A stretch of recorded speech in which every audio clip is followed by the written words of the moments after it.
hi! Hi, Minty! And hi, Bunny. Or I should say Amaris. Hello, hello. Or should I call you Caroline? Minty. Let me turn on my music. I was going to stream earlier today, but it turns out I get distracted by YouTube like other people, I suppose. But anyway, here we are. We are here. Let me reload my chat so that I can see the chat, but I can sort of see happenings over there.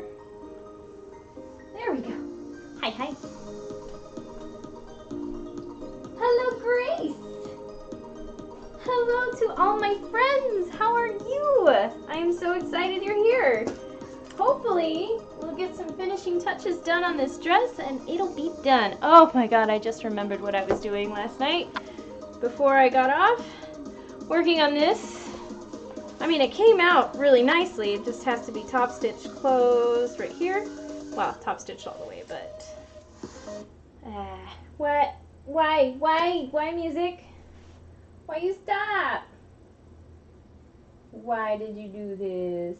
Do I have to reload? There we go. Aw, we miss you too. But we understand life takes precedence. So if you need to just take some time and figure things out, that's fine. We're gonna be here, don't you worry. Yeah, no, I was thinking this is actually a lot smaller than I thought it was gonna be. So I'm wondering if I should make a little tab, a little square tab that's just gonna go right in here. And then that tab is what's going to be attached to a button. I already interfaced the end, but that's okay. It'll keep it stabilized regardless, although turning this around was such a pain. It's okay though, we'll just do this. This is like one of the last things I need to do, plus the lining. Yeah. Well, we're glad that you're here now. So even if you don't want to participate in the Discord community, you're always welcome to come to the stream, hang out with us. You can ask questions or just, you know, chill. It's totally cool. Guys, did you see my beautiful head bow that I finished yesterday? Wait, how is it oriented here? I love this thing. It came out so pretty. I love the little added touches of these pearls. This centerpiece is perfect. Ah, it's so good. I love it so much. Okay, I gotta stop fawning over it though. Oh, hey. Hey, it's Jack. Jack, I think, is watching, but he's talking to me. I'm sorry. They are talking to me on Discord, so thank you. And yes, so I don't know if Yamneko is hanging out. Oh wait, maybe they're talking about something else. I don't know. Oh! I'm trying to figure out what conversations I need to follow here. What's going on? There's Discord happening. There's... Okay. Hey Jack. Oh, okay. So I figured it might be safe to be gender neutral by saying they and their, but okay, cool. So, and yes, I am still very keen to work with you about your commission. So all I really would need is accurate measurements. I do want to stress that I have a timeline right now, and I have some time blocked out. This is going to get sent out fairly soon. So as soon as this is off of my table, let me just check my calendar real quick.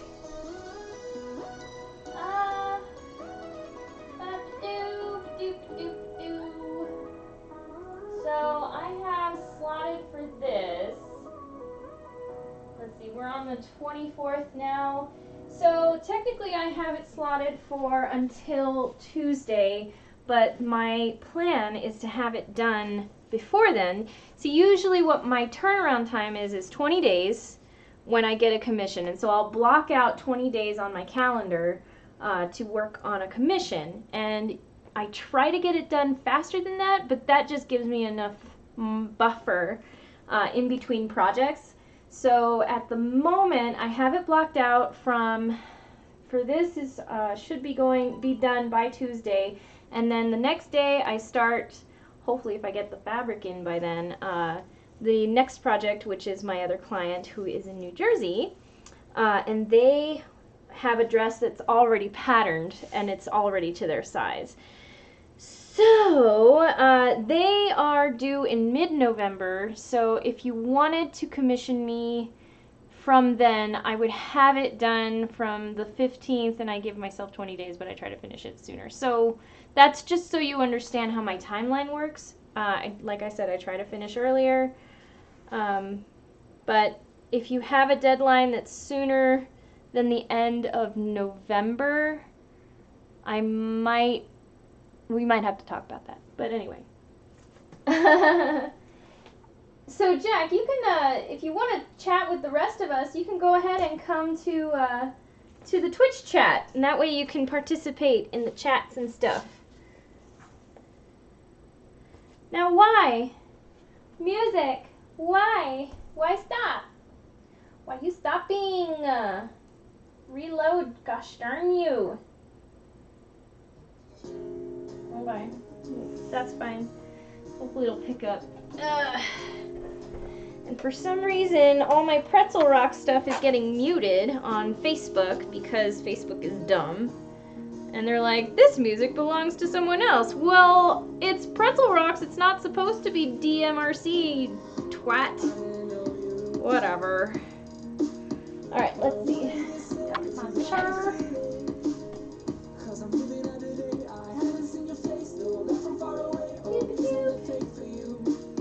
Hey, Echo! On the Discords! Yeah. Yes, everybody's getting their prizes. So I got my stamps in, and I can send out prizes, and I'm gonna get some stickers made. I'm really excited about stickers. I really need to draw some more. I've been out of practice. I'm okay. I am not like the Twitch artists that you usually see. So I'm just okay. But I've got some really cute designs for some stickers that I want to give out as quick little prizes to people. I thought that would be fun.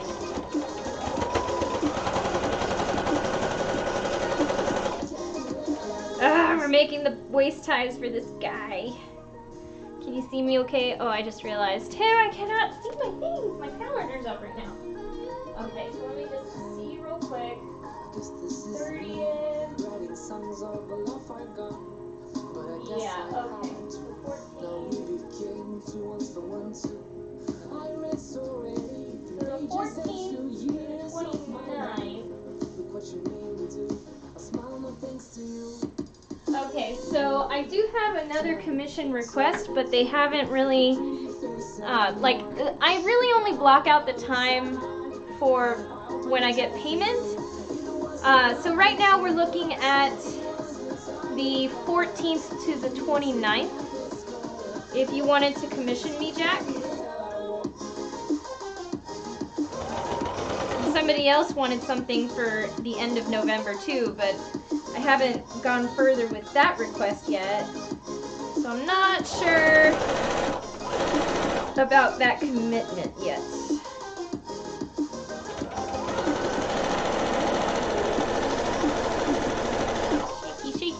Ooh! And you know what I just did? I did not actually move my camera into view here. Alright. Stickers! It's lovely seeing you so proud of your headband. Yes, I get very excited when my work comes out really nicely. I'm like, I can't believe I did this! It's so pretty!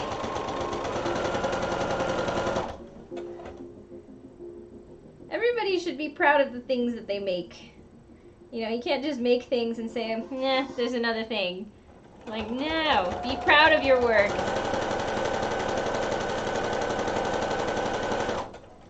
Okay, here we go. Make this match up on the corners, and then just hold it tight. Tight, tight, tight.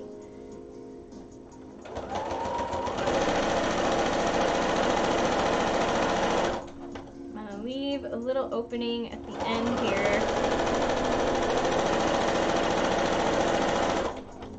Like right about here. Backstitch. And flip this guy and move it a section so that I can get those corners folded.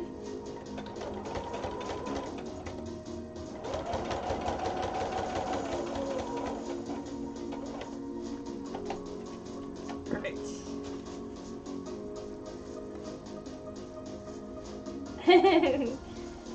So yeah, I was thinking of having some stickers made. And I was also thinking of like other simple things. T-shirts are pretty cool, but cute ones. So, and all of that also would be for sale, so it would help me out. Because like I said, this is kind of like my bread and butter right here. And if I don't get commissions, well, I thought it'd be easy for people to just like throw a little bit of money to get some merch. And that way they can still support me and not necessarily have to commission an entire outfit from me. I don't know. I have this weird relationship with marketing. I'm not very good at it because I don't want to force things on people that they don't want. But I understand the purpose of it. Is that weird of me?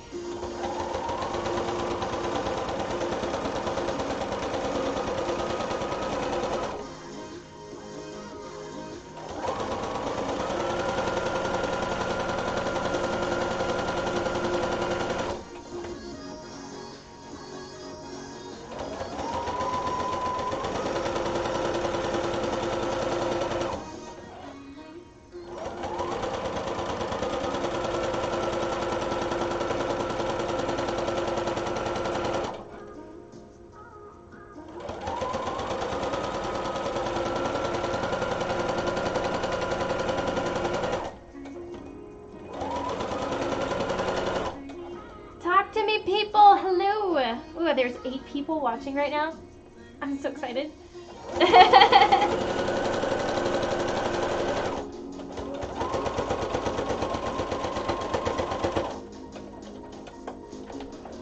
Oh my. So we gotta do karaoke tonight.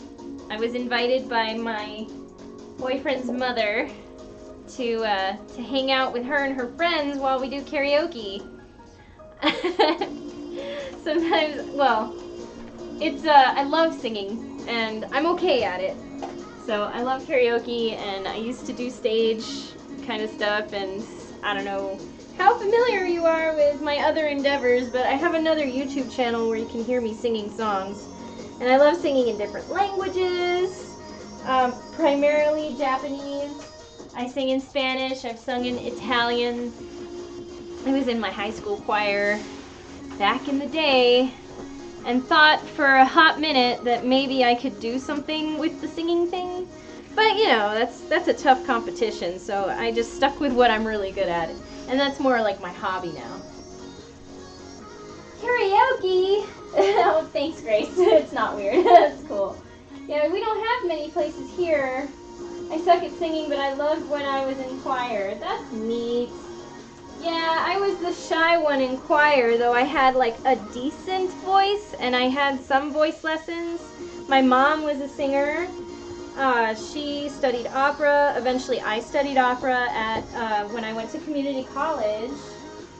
So I was a performing arts nerd in community college, did one-act plays, I did musicals, and I took dancing and acting, and I was in a class called Advanced Musical Theater, and I took that for 4 semesters, so 2 years, and I liked to show off that I could memorize Italian songs. So we sang for one midterm. We had to be paired because it was a duet. I like telling this story because I'm kind of proud of it, but I picked up on the operatic thing because I had influence from my mom, so I was pretty okay, and I got much better after taking that class. So it was me and one other guy in the class that we were like the top students. So everybody had to sing the same song from The Marriage of Figaro. We sang the opening number to The Marriage of Figaro, and everybody else sang it in the English lyrics.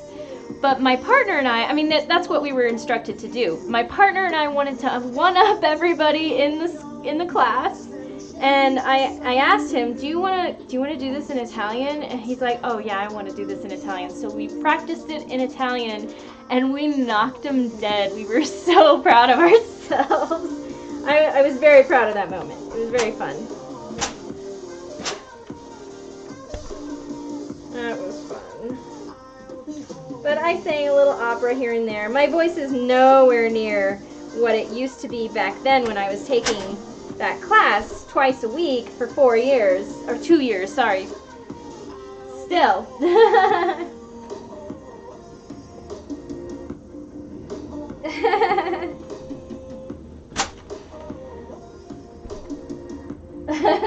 I can't sing! I sound like a goose farting in the fog. Oh gosh. I still want to try, but I really shouldn't. I do know a song though. Hang on. It's just, since you're in Scotland, I was wondering if you know of a song called The Scotsman. I thought that would be very funny. Do you know of this song, The Scotsman?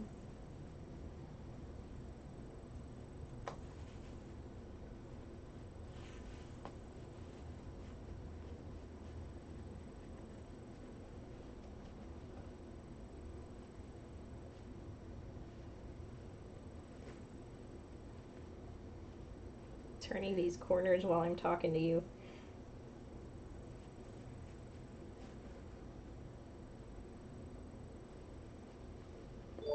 Oh, hello.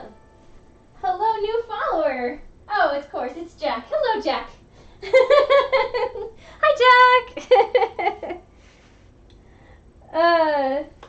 I would love to hear more about your time working in the factory and how that has helped your workflow. Okay.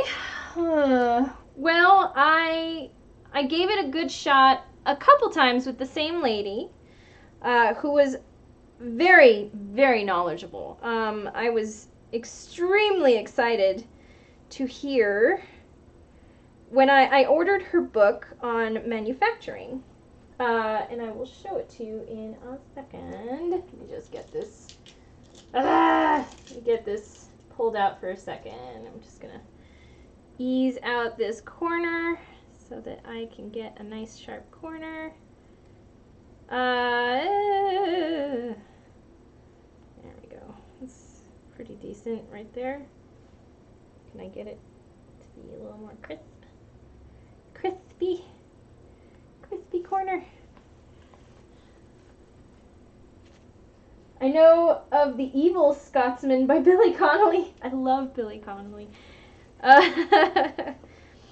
Anyway, I was asked a question, so I will not digress. I will continue playing music. I was going to sing for you, but that's for another time, I think.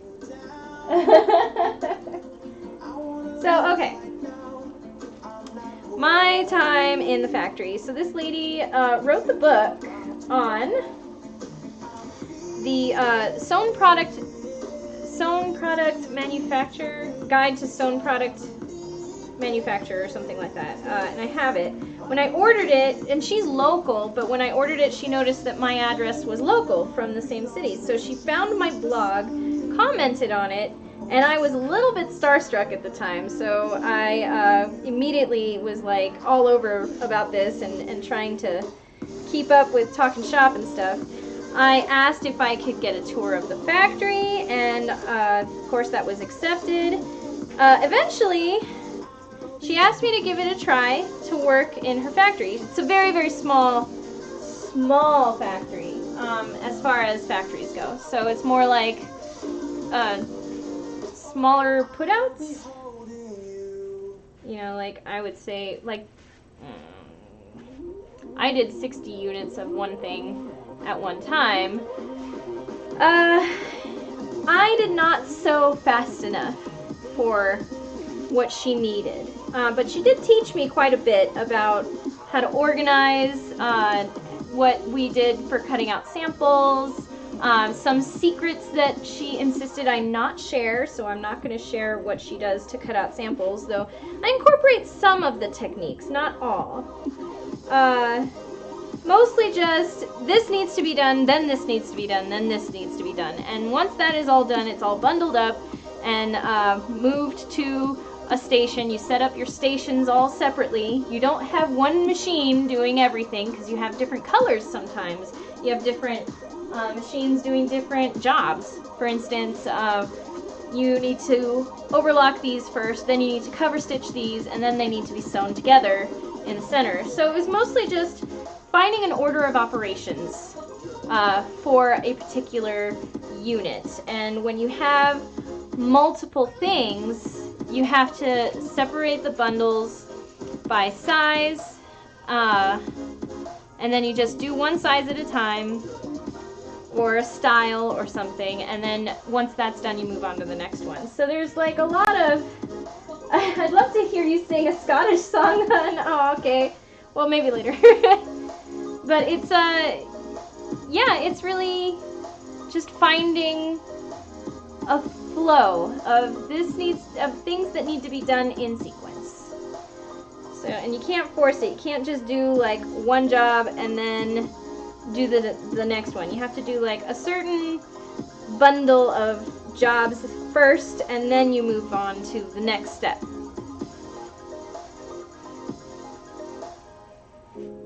So I really don't know how to describe it, but you can look it up. She has a blog that's very helpful, and it's called, well, she's got fashionincubator.com. That's fashion-incubator.com.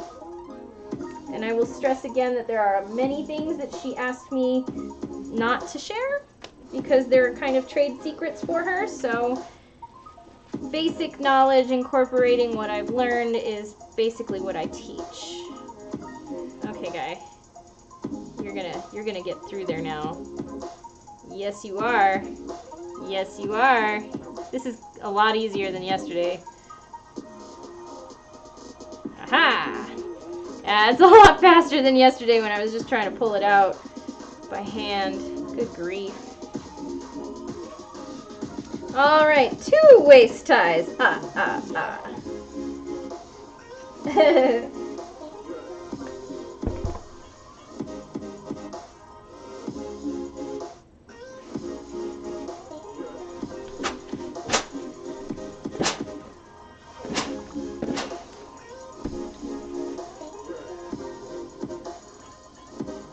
So what I'm doing right now is I'm rolling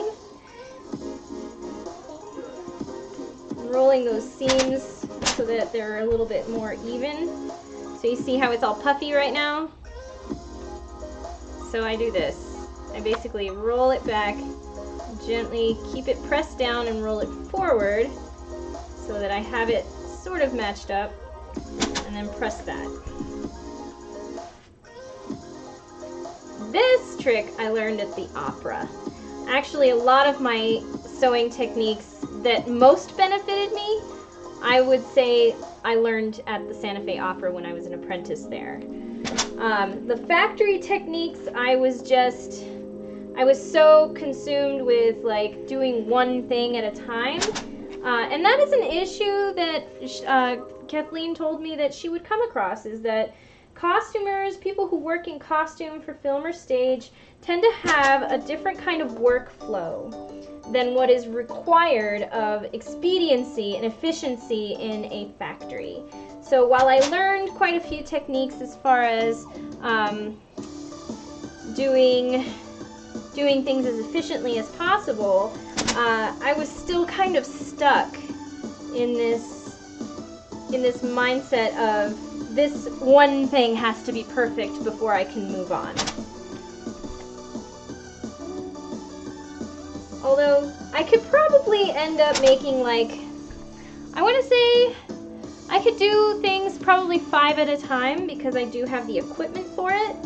And 5 units as opposed to 60 is more workable for me as just one person doing all of it. So one of my projects that I was thinking of doing I'll share with you.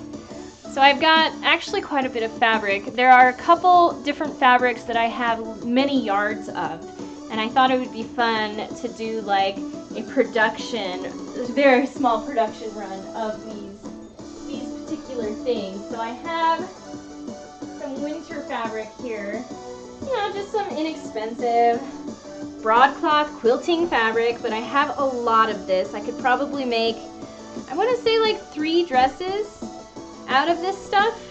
It's sparkly. So I have that. I think I've got quite a bit of this gray still. Oh yes, and this stuff. I've been saving this for quite a while.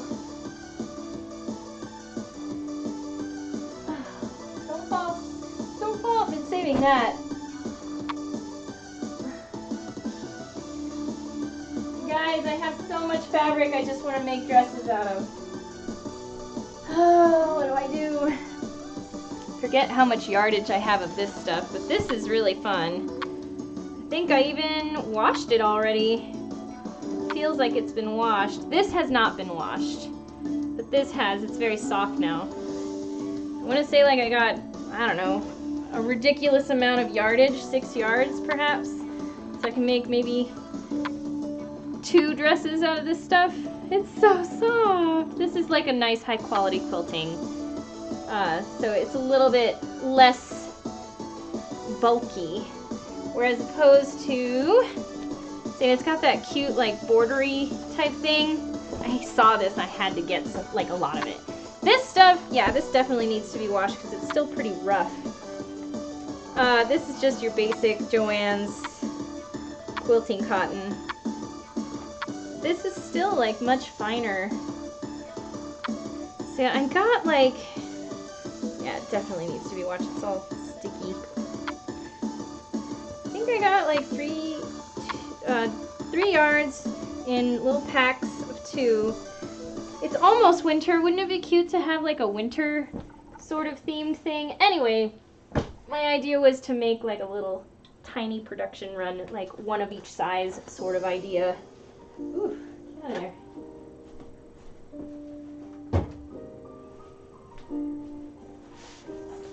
And the way you would do that is that each size would be cut out separately. So you couldn't do it all at once. It would have to be, you cut out one size, cut out the other, and then you would bundle those up with a little tag that says this one's size small, and you have all the pieces bundled up. You've seen me bundle up my project. It's the same in any case. You have all the pieces bundled up together. Although when I did those leggings, so I made a bunch of leggings, and the way those were was each piece, not each piece per unit, but like you have the side pockets bundled up. You have the legs, the left leg bundled up, the right leg bundled up. And on the piece themselves, it would be marked what ply they were. So if you are cutting out, I don't know, 10, each of those plies would be marked with like a pencil of some sort that's like this one. And this is ply 1. So ply 1, left leg, ply 1, right leg, ply 1, right pocket, ply 1, left pocket. Those would all be marked. So all the pockets would have their number on it. And you made sure that pocket from ply 1 would be applied to leg of ply 1. And then once those are put together, you start to have like the bundles kind of separated into different bundles. It's kind of it's hard to explain. I think they're beautiful too. I want to make them into things that I could wear. Alright, so I'm going to top stitch this. Come here, little petal. We got to do another giveaway soon. I'm trying to find the right time. Some people do giveaways when a certain amount of people subscribe. So, I'm going to do my spiel real quick, because by the way, if you have Amazon Prime, you get 1 free subscription to a channel of your choice for free once per month.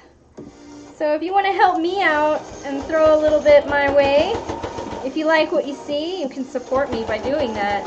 And it's free for you, and it works out for everybody. Everybody wins.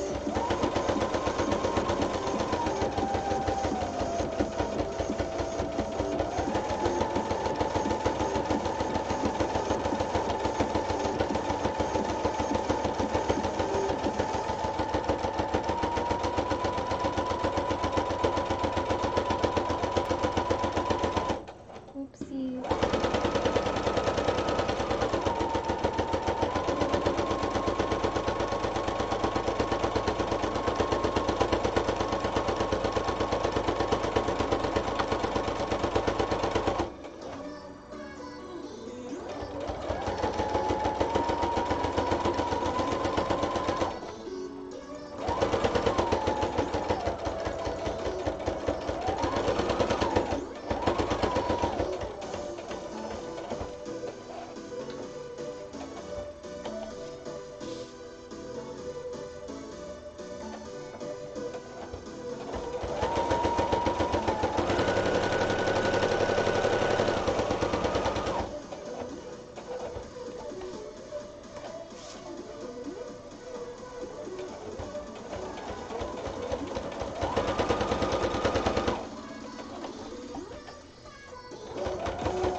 Somebody please remind me to actually take good pictures of when this project is done. I did not do that with the cat bug, and I'm regretting it now.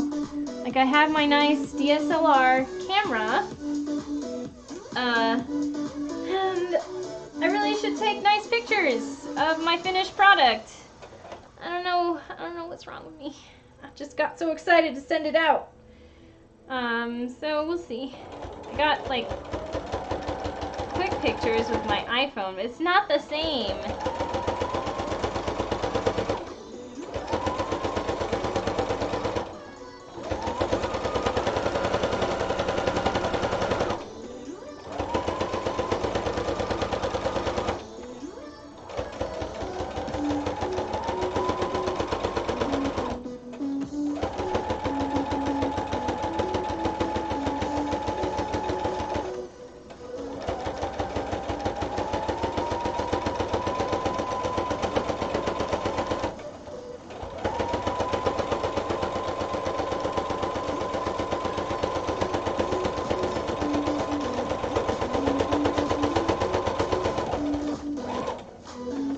There is one top stitched. Hooray!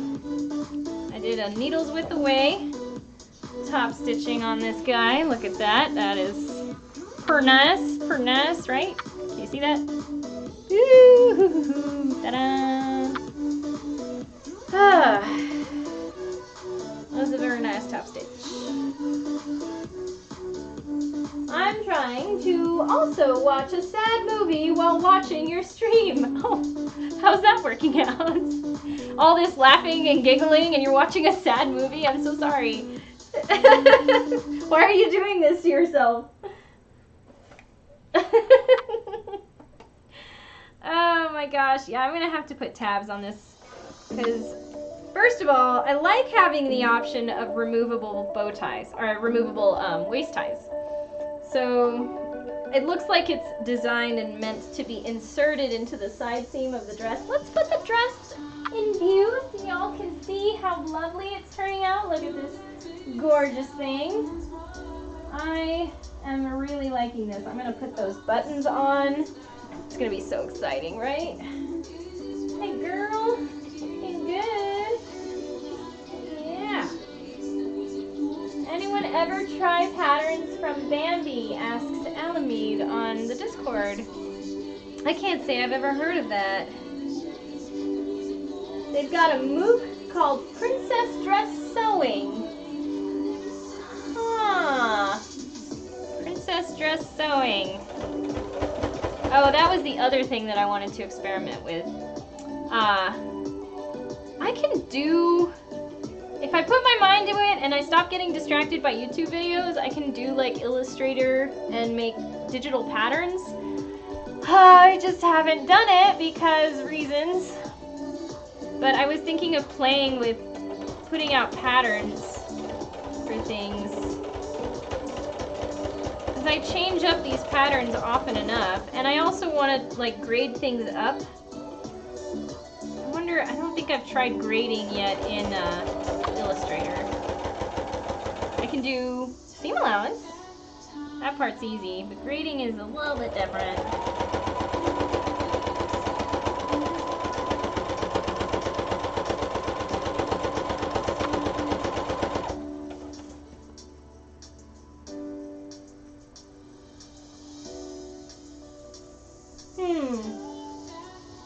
The only two dresses I have the waist ties and the side seams. I don't really like it because it's a bit hard to close the zipper.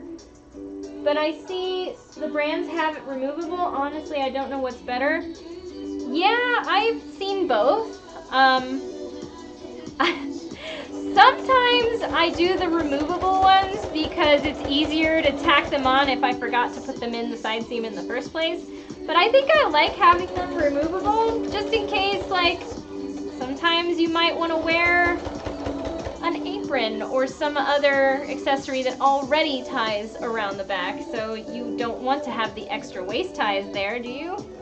Or sometimes you just don't need the waist ties, and you have the option.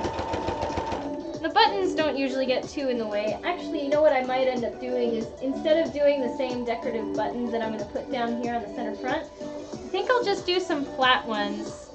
That way they won't get too in the way.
Suggestions on when to top stitch and when not to? Well, let me see. Let me think now. It is a design preference to top stitch. Not everything needs to be top stitched, though if you prefer the aesthetic of a top stitch, you can totally decide to do it that way. There is also such a thing as understitching, and if you need to keep down, for example, a facing, you have a neckline kind of like this, and you just have a facing hanging out on the inside. You might see this a lot in jump skirt dresses, or maybe not jump skirts. Let me think of when you would see it. In any case, there's sometimes a facing that kind of hugs around the inside of the neckline just to finish the neckline if you don't have a lining. And you may not want to have a top stitch on the neckline, so there's something called understitching, and it's basically taking the seam on the inside and stitching it down kind of flat to the facing side of the neckline instead of directly through both pieces. If you look up understitching, you might see what I'm talking about, but again, it's a personal preference. A lot of the time you may not see top stitching on things like cuffs. I like to top stitch my cuffs because I think it looks good, especially when you can control the needle placement of how close it can be to your to the edge. So for instance here, this is a very nice, simple, very close top stitch. So if you can do this sort of thing, it looks nice as a decorative top stitch and it keeps everything pretty crisp on the edge. You may not always want to have it like that though. Yeah, do that. Alright, oh yeah, I've got like a bunch of little pieces I can use. So I am going to make little tabs. Let's see, I could probably just little tabs.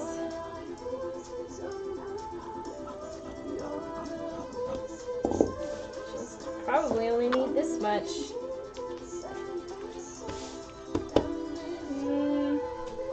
Ruler.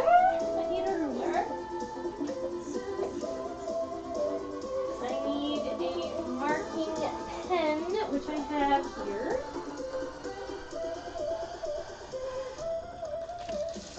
So I need to make 2 tabs. And let's see. How wide is this? About 2 centimeters wide. Right. So I'll make it 2, maybe 3 centimeters.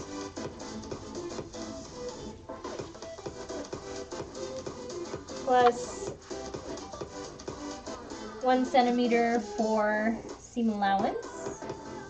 So this is 1, 2, 3, 4, and 5. So 5 is perfect.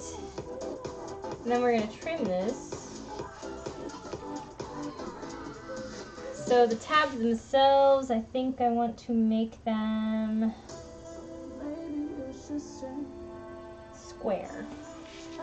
So if they are square, that means they would be 5 by 5.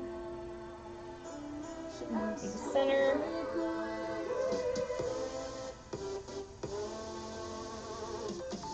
Here. So I'm going to fold these. I'm not going to do anything crazy. I'm just making simple square tabs.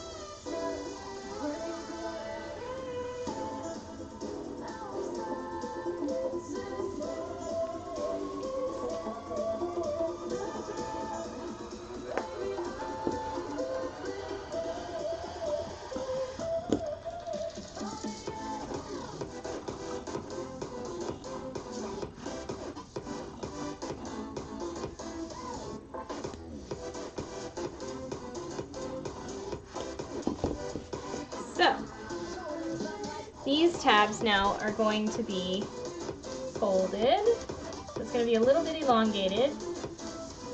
And then I'm going to press them inwards like this. And just leave this section open so that I could stick this guy in there. And then we'll have a little tab that's finished so that we can put a buttonhole here. So, that being said, I'm going to put a little interfacing on this guy. Just cut around, make it fit. Does not have to be perfect.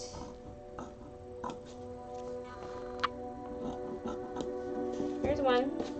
Let's see, oh, I can get another one out of this, maybe? Yes, I can. Don't really care so much about that corner.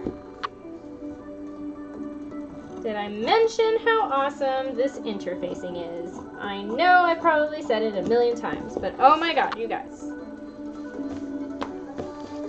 Shape Flex, damn it. All anybody should be using. Shape Flex and Tricot. Fusible. Alright. We're gonna press these. Do a little preparation. Choo choo choo choo choo. Choo. Yep. Okay. So pretty. Move you over here. Da, da, da. Huh. Actually, before I do that, let's just press this. Pressy, pressy.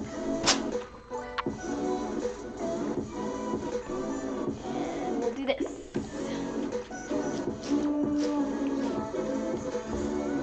That blue is not going to show through, so I'm not worried.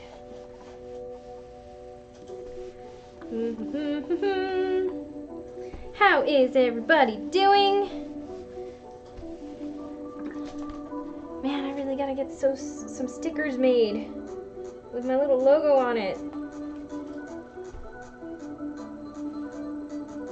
Maybe I'll do that this weekend. Maybe I'll order some stickers.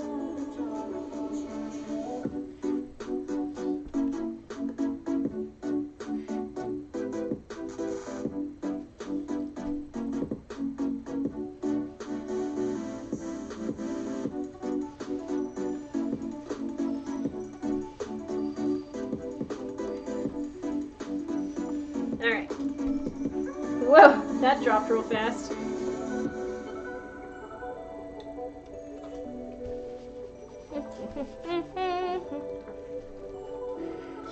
Híjole. Interesting.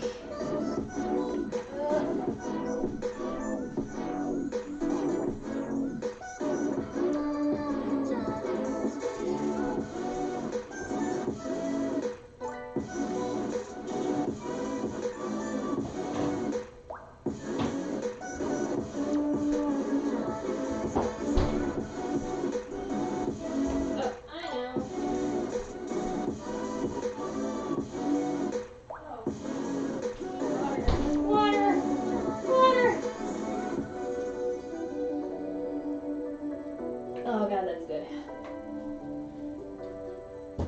You know you're thirsty when water tastes amazing. Alright.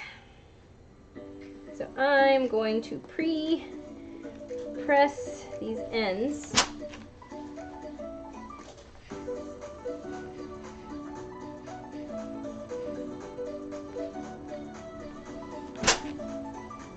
I don't know why I'm doing steam. Why am I doing that?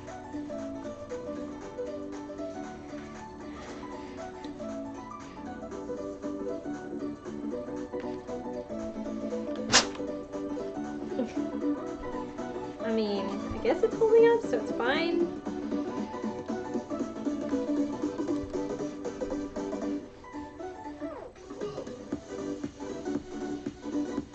Okay. These are prepared. Sew these now. Oh my gosh. The meat of the project is nearly complete. Quite nearly.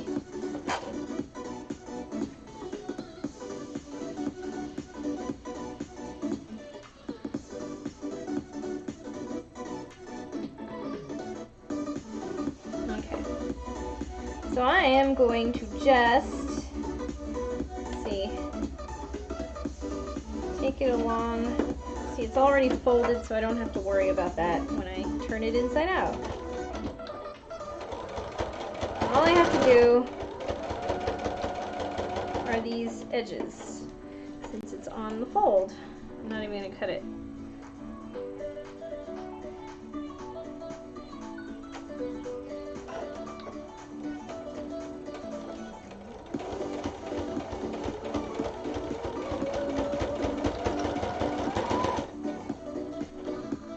See how well I did. Also, this is gonna get trimmed, so it's. I just gave it the seam allowance that I did so that I could sew it without complication. So I'm going to trim this part off. Let's see. All right.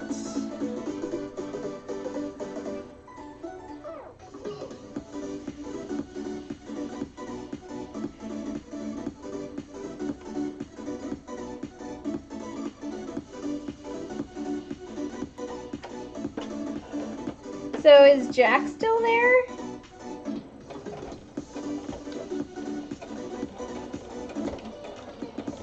I don't know who left. It's just telling me there's 2 people on right now, but I don't know how accurate that is.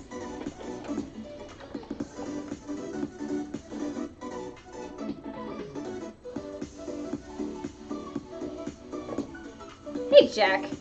Cool. So I have to tell you that I was super excited to get your message because you came to me asking about a commission and wanting to watch it on the stream. And that is exactly what I was hoping for, that somebody might come across this and be inspired to not just order from me, but also watch their thing being made. Because, I don't know, I think that's an exciting prospect, that you can watch the thing that you're ordering being made right in front of your eyes and maybe learning something. And also, I think you asked for the pattern, and so we can talk about that, like I said, but I just wanted to say thank you because that is very exciting to me.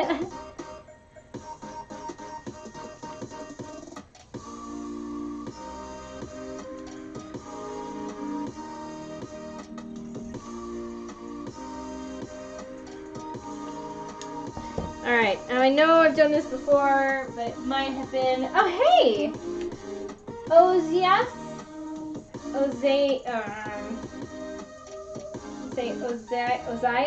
Oh gosh, I'm so sorry. I'm trying to say your name. Oziasia? I want to say Oasis, but I don't think that's right.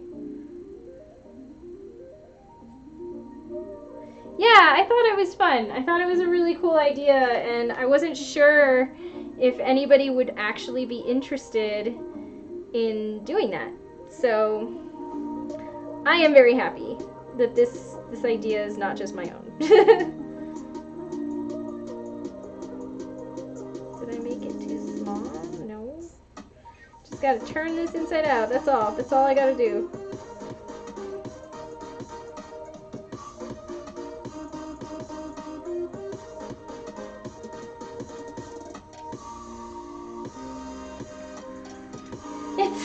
It's okay, it's weird. Osai saw.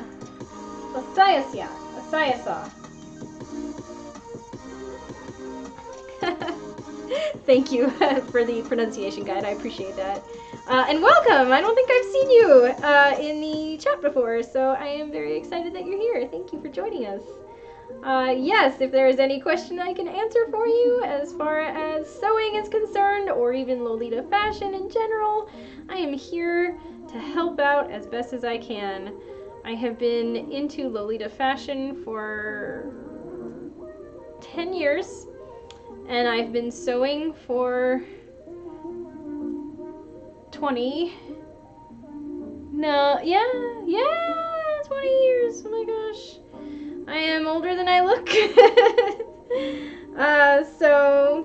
And I love to teach people. I just adore it. So any questions I can answer. And if you have any suggestions for wanting to learn a particular thing, I might set up a project so that we can all do that. I like to share the patterns that I have. I like to show you how to draft the patterns from the Otome no Sewing books. So those are all things that I like to do. I choose you to do the project because of your skill and because you show everything. That's awesome. I really appreciate that, and that makes me so happy. I am so happy to do that. Okay, now, can I actually... This is so small. No, but I could do it from the side, and then it kind of just all goes in there, and then... Oh, yeah, okay. We got it. It's fine. Everything's fine. And so that fold eliminates one of the seams for me to deal with, so all I have to do is press out this corner and kind of roll. I'm using a chopstick. I'm just rolling it, trying to roll it flat. So then, see, I have this nice corner now. And that's a combination of just having it folded on the bottom and only having to deal with the side seams. So there we go. That's much better. Nice crisp corners. Okay, so I'm gonna put them into these little tabs right in here.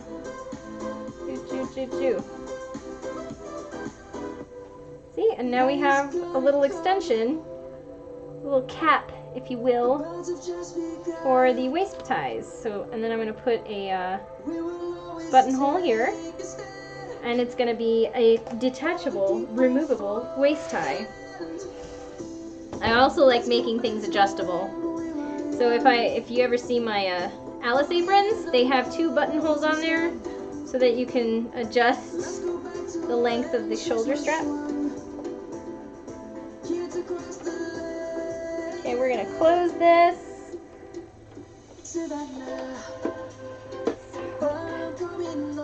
Leopard!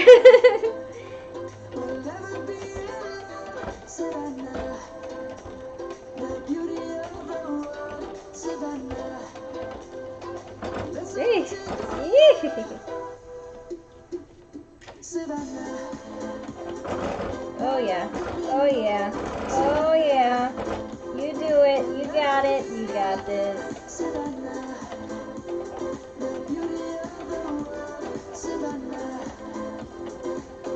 Okay, there's that, and we just go this way.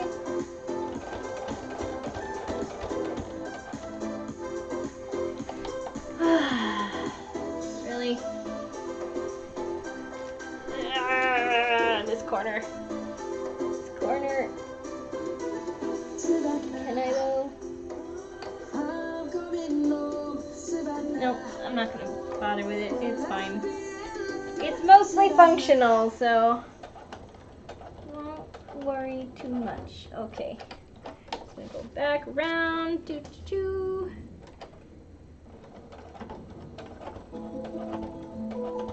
See, I really should be using my industrial for such thick fabric. Like, all these layers are hard on my little guy here.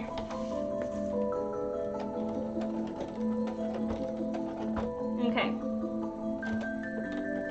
There we go. That is one. Have you ever made petticoats? I have. I have made petticoats. I have a petticoat that I made. I think it was one of my first ones. They are not easy. They don't have a lot to them, but they have a lot to them. Let me show you what I did. Hang on. I did a couple different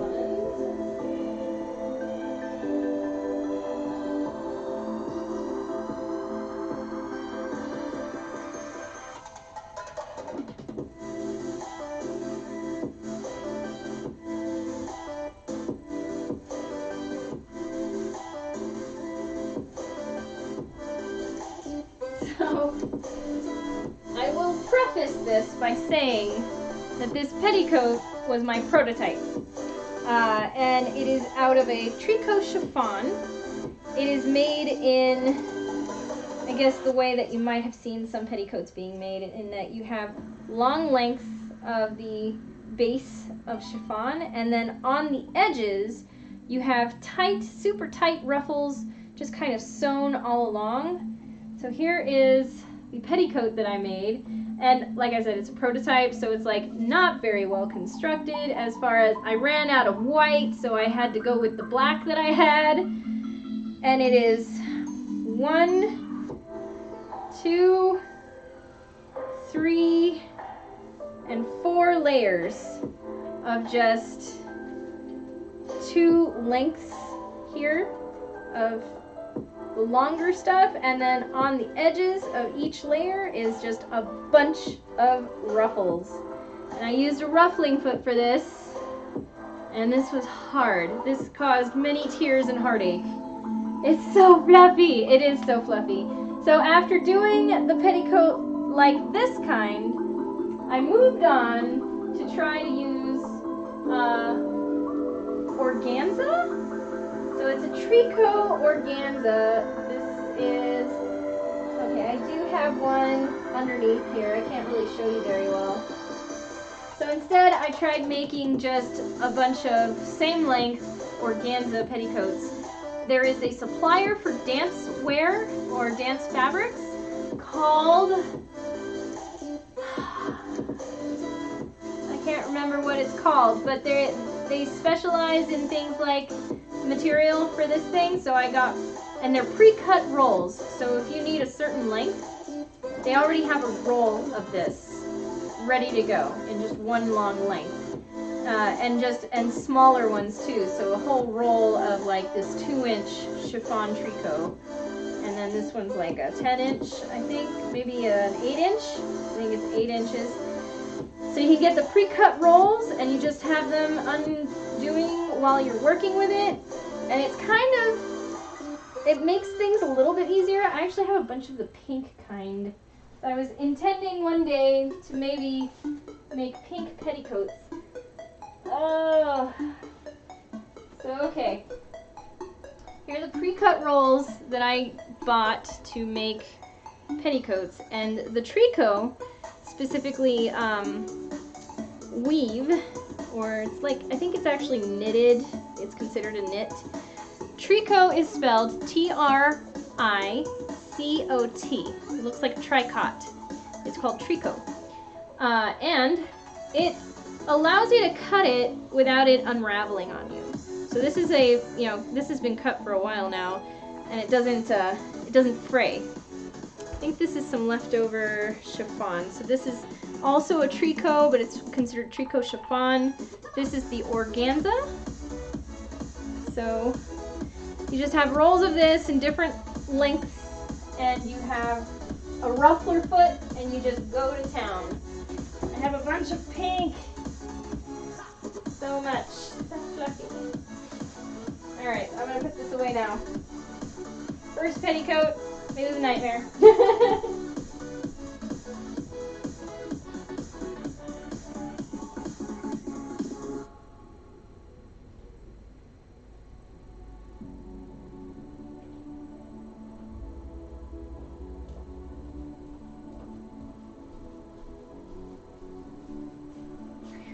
I will suggest, however, that if you wanted to purchase a petticoat, that there are some very reputable makers of specifically petticoats. I don't think they specialize in anything else. That is like all they do. So you can probably research like Lolita petticoats and come across some different independent makers of petticoats. I forget who they are, but they have names for petticoats that go like Poof Monster, Poof Monster 2. Also, my favorite petticoat that I use all the time is from a company called Classical Puppets, and they are considered one of the best petticoat suppliers. Ah! Just go! Maybe my needle is dull.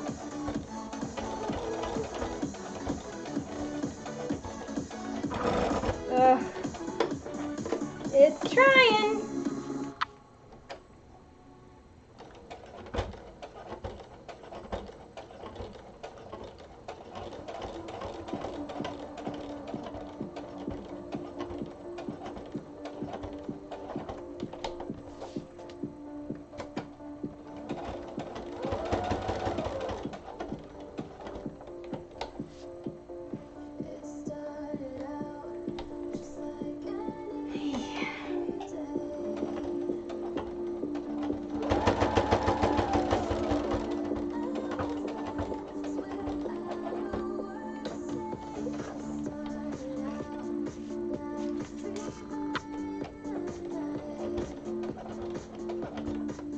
Okay.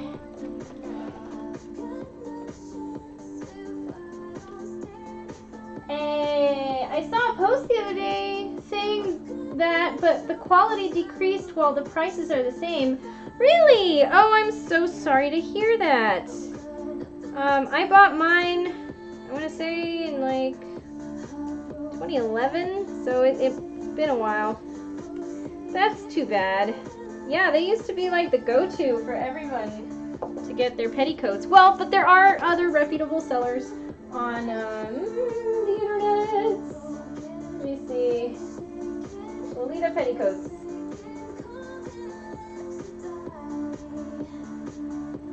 Oh, please don't buy anything from Wish. Please don't do it. It's just ridiculous. And also Amazon's not that great either. Oh, well, I guess... I'm not sure what to think about the My Lolita Dress website. I take issue with their prices. Like, I can't compete with that. Damn it. Devil-inspired Lolita Petticoats and Bloomers.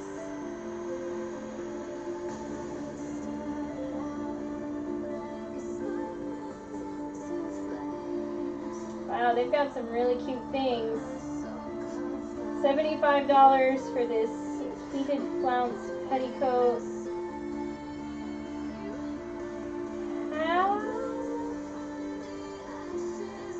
I don't know about this. This looks suspect.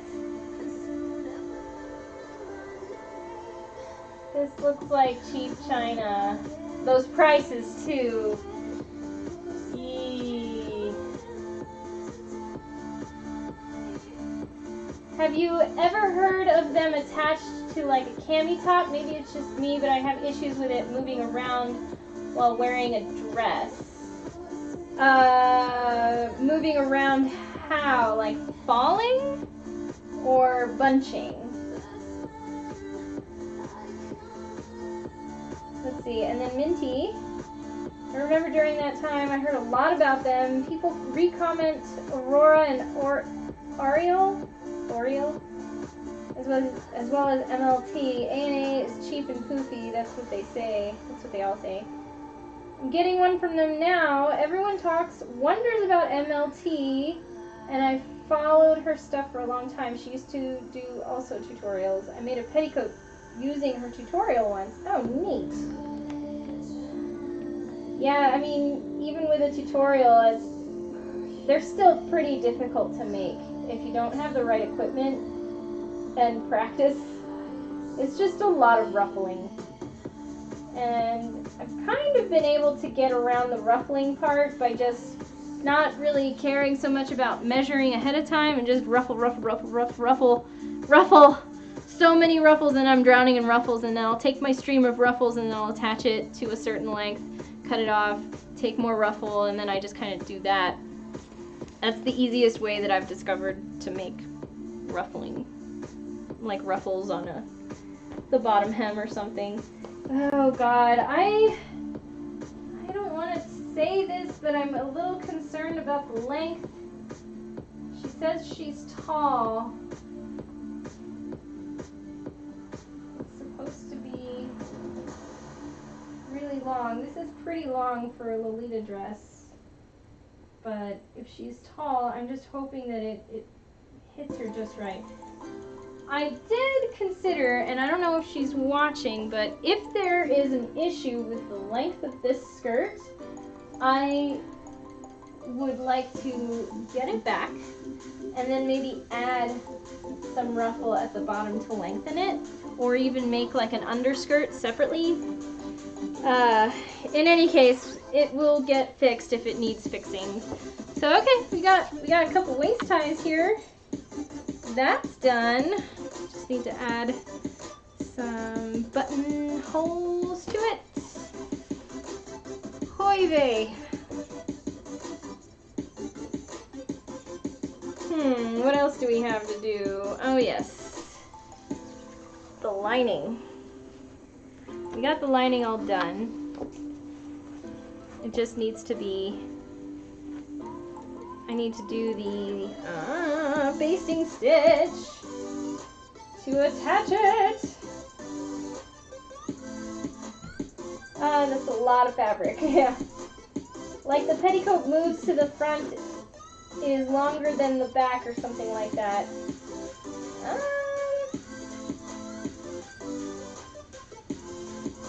I can't say that I've had that particular issue, depending on the petticoat that you're using.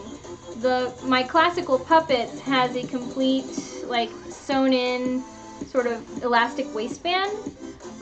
The other one that I just showed you that I made is just a channel. So it does end up bunching sometimes, but it doesn't like cause any issue. It's not like overwhelming.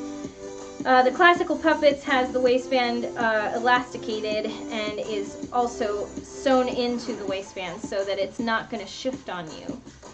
So it depends on the petticoat and how it's made, I want to say. So for this,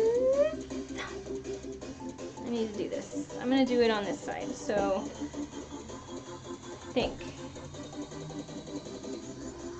Do I want to do it on that side? Or am I going to attach this? No. On this side. I had to think about that for a second. I had to think.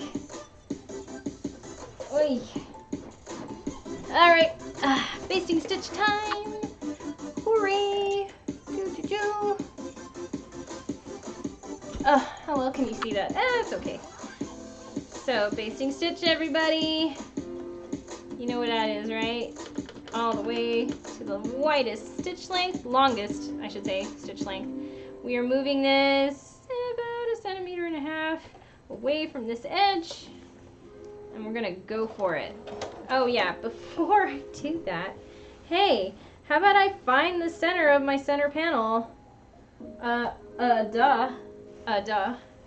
Because we do this in sections. It's just easier to do this in sections.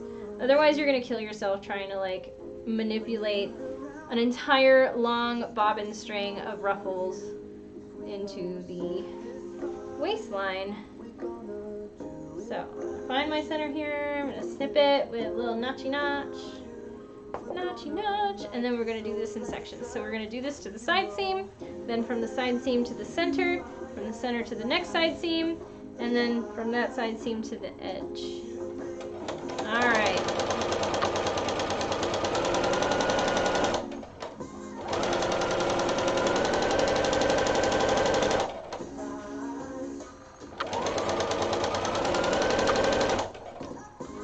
Make sure that's flat underneath so it's not bunching. Doot, doot, doot, doot, doot. Alright, that's one. Give myself a tail.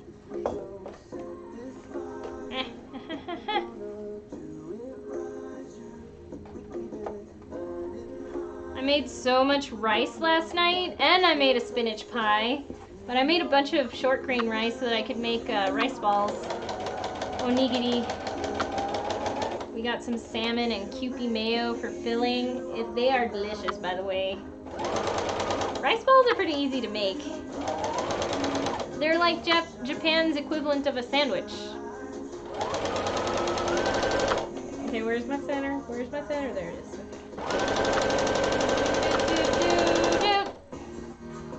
Choo choo choo.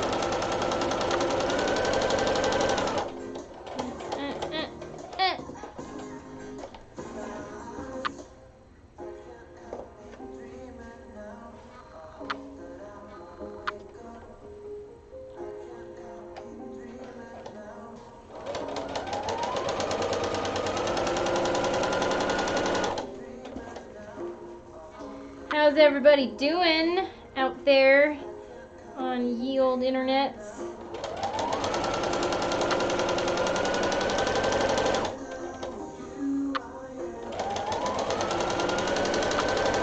Is everyone busy today?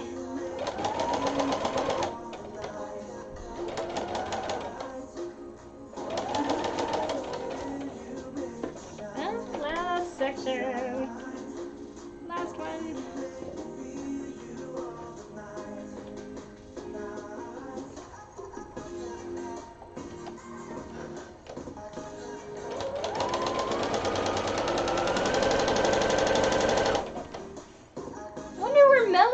is. I miss her. She must be busy.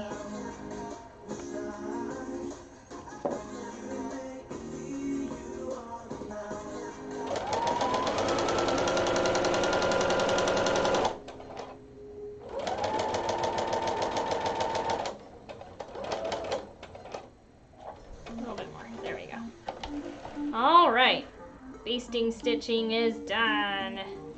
So I'm gonna put this down and then we get to the fun part. Oh, so fun.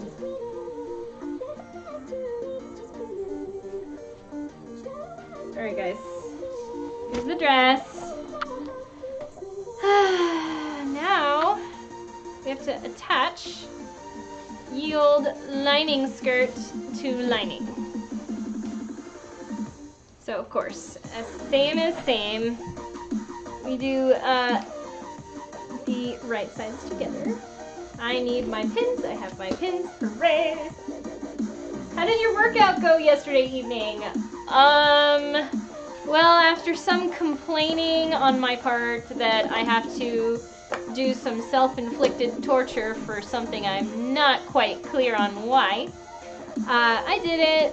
I did the sit-down bicycle thing for about 30 minutes listening to a podcast called Critical Role because I am a huge nerd and I love D&D. It was okay. I'm not as sore as I thought I would be. Of course, we took a hot shower yesterday, so that helped a lot. It was okay. Probably it would be better if we somehow got into the habit of doing it, which I'm terrible about, but yeah, that's about it. I did it. I did the thing.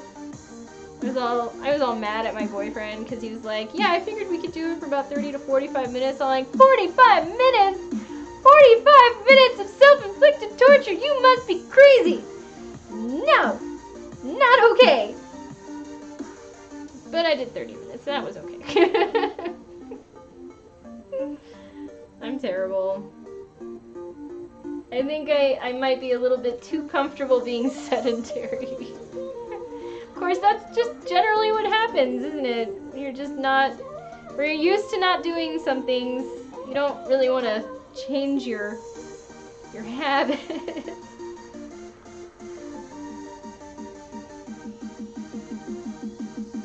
Come on, little fella. I just need to find the center.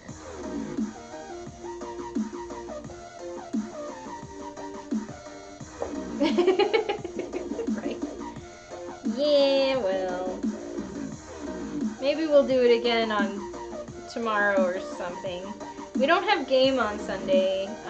One of the players is going out of town, which is fine. That gives me enough time to plan. So maybe we'll do it Sunday too. Who knows? He said 3 days a week, so I am mentally preparing myself for more torture in the future.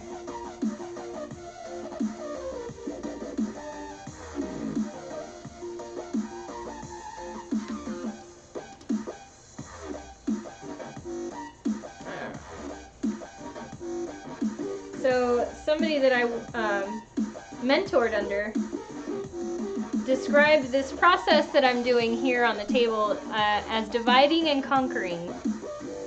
So you divide your gathered piece into sections, and then you conquer it by section. So here I have quarters. I have my back, the first half of the front, the second half of the front meeting in the center, and then the last quarter here. So from here, it shouldn't be too difficult to just draw the string as tight as you can. And I'm going to try this again. I've done it before, but I'm going to try it to see if it's actually viable to work with. If I just draw my string, see, this is the bobbin string. I made sure to know that the bobbin string was on the wrong side of this fabric, so because that's the string that you pull when you're gathering. So just draw it up as tight as you can, and don't worry about meeting the length of the section that it's going to go onto. I'm just going to draw all the strings. And then once it's in front of my sewing machine, I am going to adjust the distribution of my gathers as I go. So I don't want to spend as much time on the gathering as one might by gathering it and then taking the time to distribute it, only to have it all come apart by the time you're ready to set it into your machine. So this is a little bit more efficient. This is this. See? Super tight, tight, tight, tight.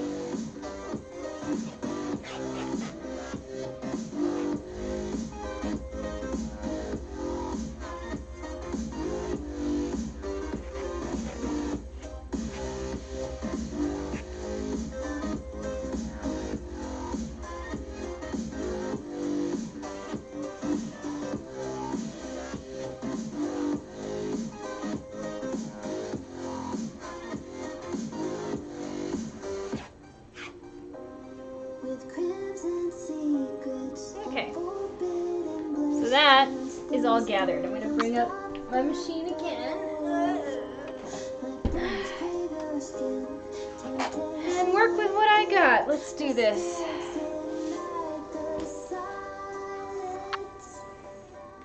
See if you can see what I'm doing down here. Does that make sense? Can you see that? Alright, so this is my gather and this is what it has to go into. Let's see how well Carol does this.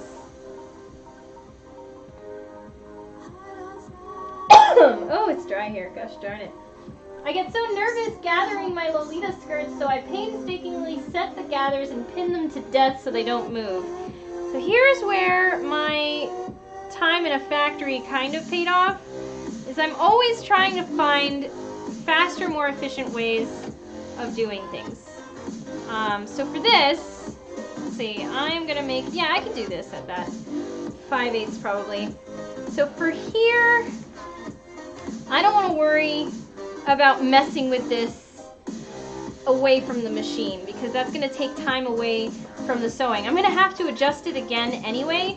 So now that I have my needle down and the presser foot is down, this is not going to go anywhere. I can manipulate this any which way and I don't have to worry so much about it all coming apart after I painstakingly set it. So it's going to happen anyway. Might as well just do it all in one go. So here, now I've got a little leeway to move all these. Loosen some of this gathering here. And I know that I want some gathers just right up against here. So I'm going to make sure that's set. I'm going to start it. Alright. Make sure there's nothing getting caught underneath. Let me see if do I have my no, I got this. I'm gonna use my second finger here. Yes, I'm sewing over my pins. I don't worry so much about that. I have plenty of needles to replace broken needles.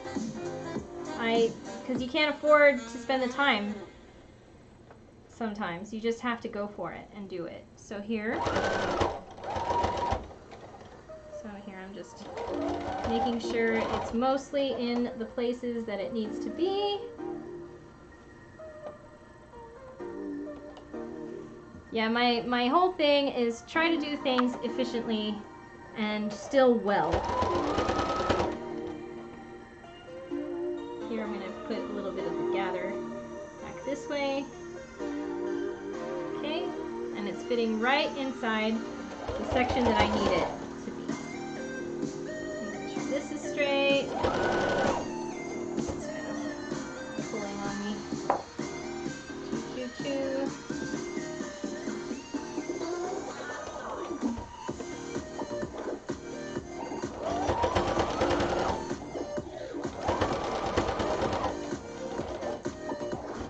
Okay.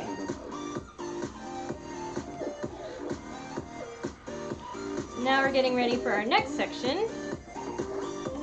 Now, if your machine does not have the automatic stop with needle down function, just be sure, try to keep it in mind that you want to have that down before you start pulling on fabric and changing things again.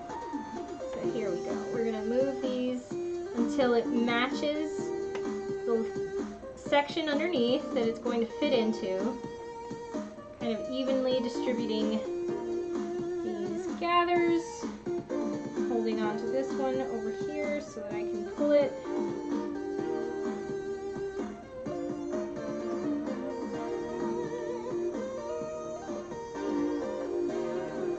Okay. Start it with a few gathers here just by hand. Do, do, do, do.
So far. Probably spending about half the time that I usually would on this sort of thing, just by getting it done. Okay, so here I'm going to just smush up a little of these gathers, because I know I want some gathers to fill up that blank space. Oh, that's right. Always make sure your presser foot is down. Alright, so now that I've got that started, that section, I'm going to start distributing these gathers so that they're not so tight. I'm holding on to the end at the bottom.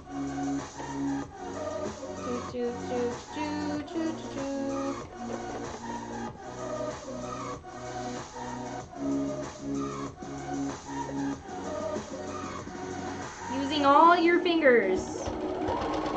You've got all 10 fingers, use them. Learn to use them. It's not just putting your fingers here. You have to make sure that you can manipulate every little bit that you need to with all the fingers that God gave you. If you believe in God. Or goddess, or gods, or whatever, you know. I don't judge.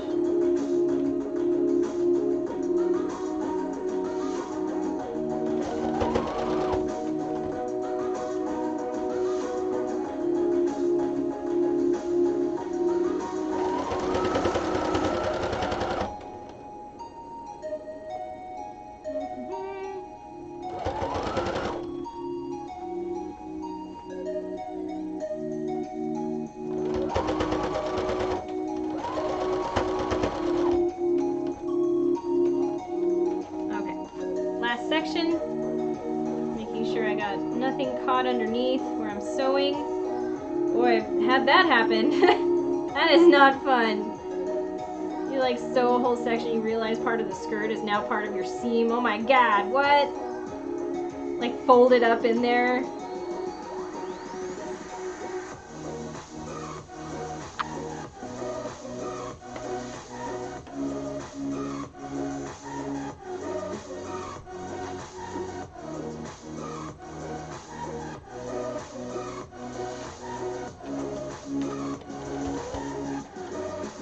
Okay.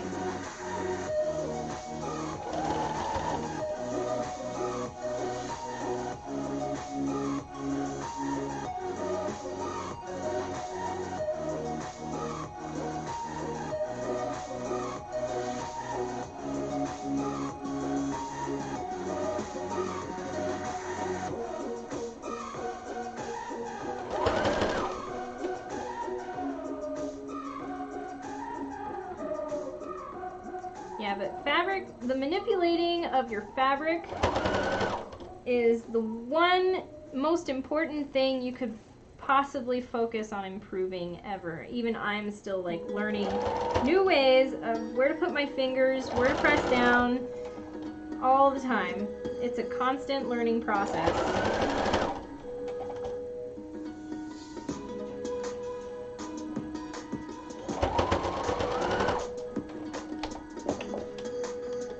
And don't be afraid to use tools.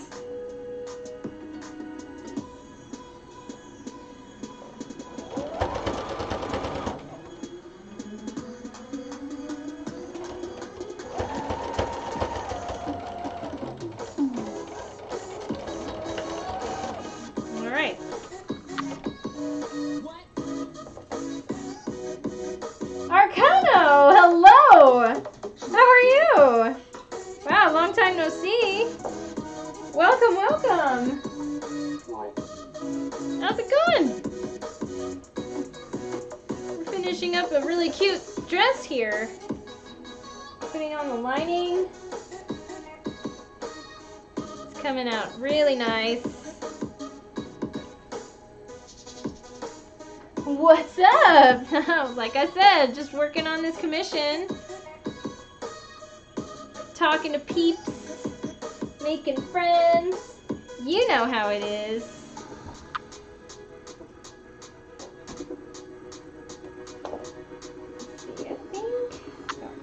Here. This one here. Alright, let's see how this guy turned out, huh? Let's take a look.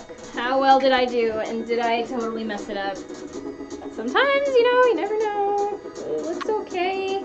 I gave it a wider seam allowance this time than the outer shell, because usually the lining is shorter than the shell itself, so looks okay. There you go. So that is the lining skirt to the outer skirts. That's what it looks like now. So you have the pockets here. It's all going to be hidden by the lining. So the only thing that I'm going to finish with the serger is this waist seam, the waistband seam on the lining and on the shell itself. But other than that, because it's all finished with the lining covering the inside, I don't really need to worry so much about overlocking. So here is the dress. Woo! Needs to be pressed.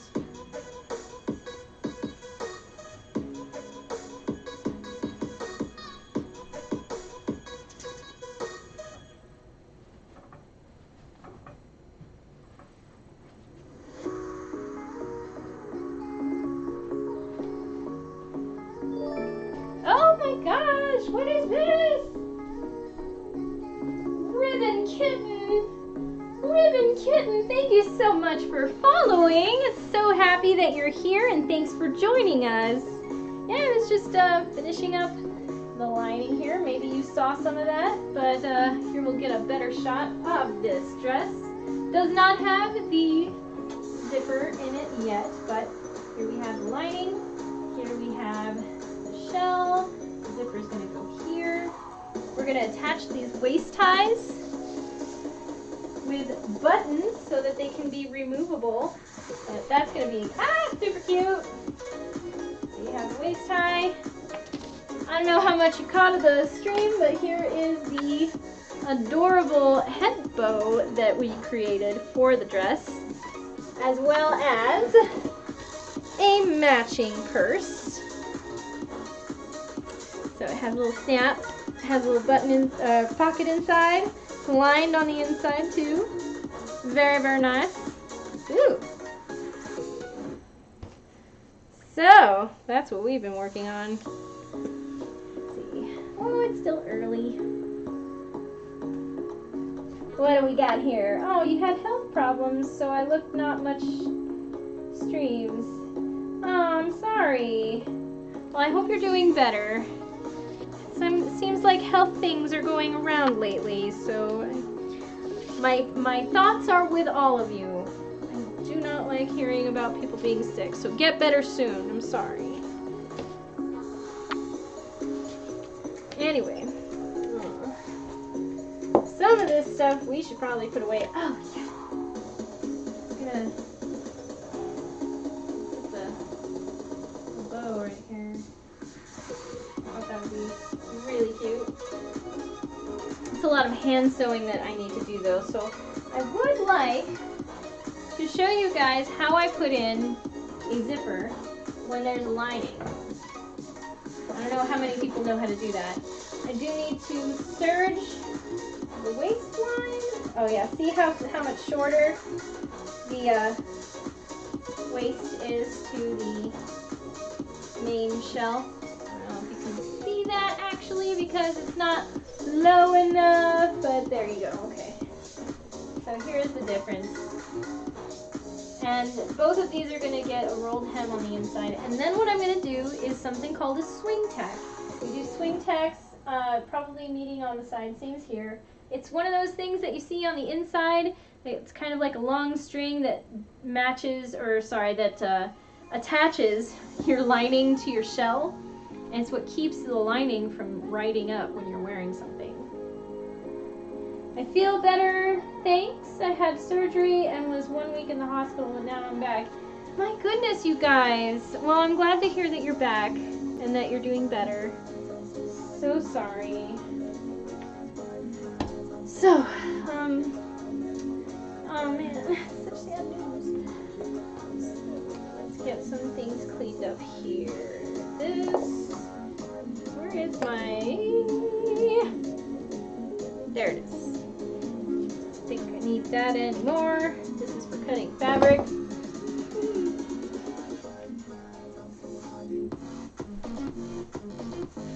Got my little sharps container.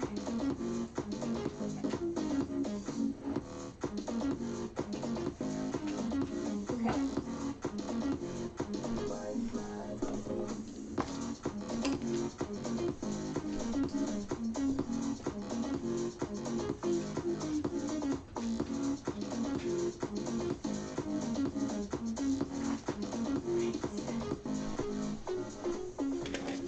Alright, so we are going to be serging.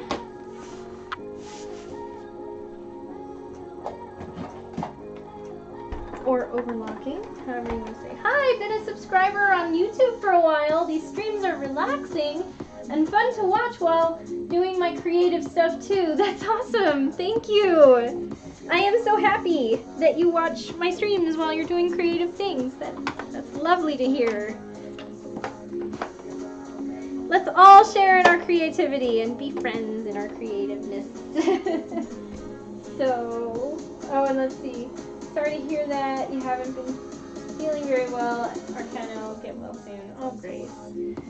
I have just the best people, I feel, watching my stream. It makes me feel so warm. It really, really does. All you guys are awesome. What do you do, Ribbon Kitten? What kind of creative stuff do you do?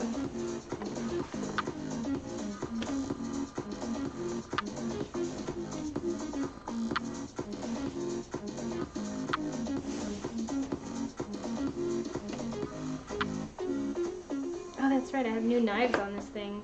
Ooh. Just gonna clean this up a little.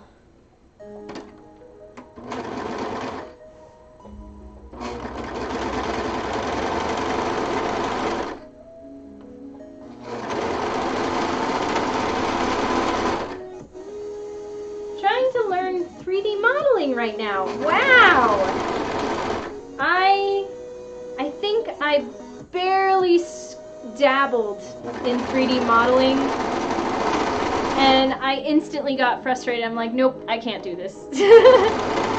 I'm one of those people that try to learn like just about anything that's interesting and just to try it to see if I take to it.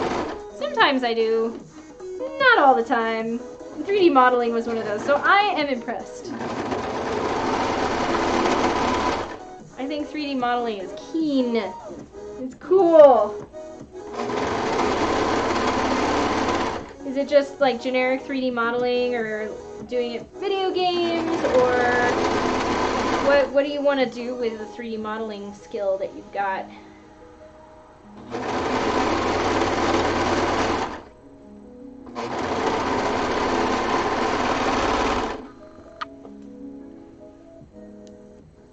Oh.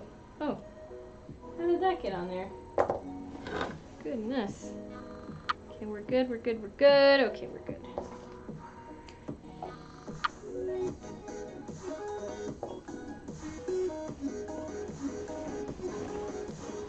I don't have purple overlocking thread, so it's just gonna get overlocked with white. It is just the lining, and I'm not too concerned about it. All I want is to clean this up.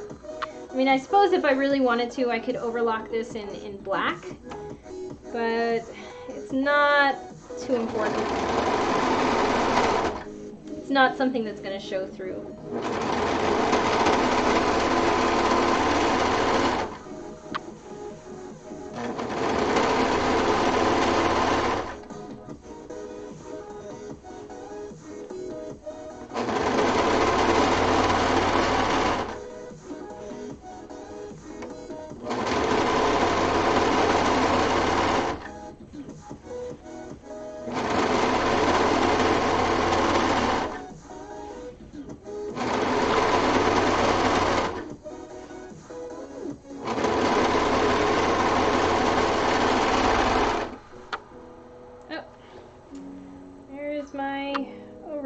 Machine skipping again. Gosh darn it. It is old, I guess, and it was serviced but badly. I went to make anime character models for animation. Awesome. That sounds so cool. I love anime. So you think you like the way that Ruby is done? Or I guess Ultraman is another one that's kind of like that, 3D modeled.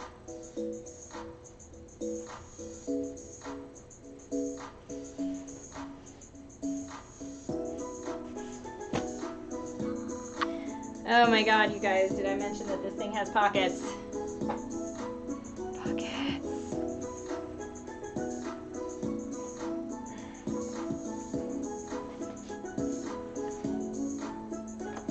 I'm not gonna forget to empty this.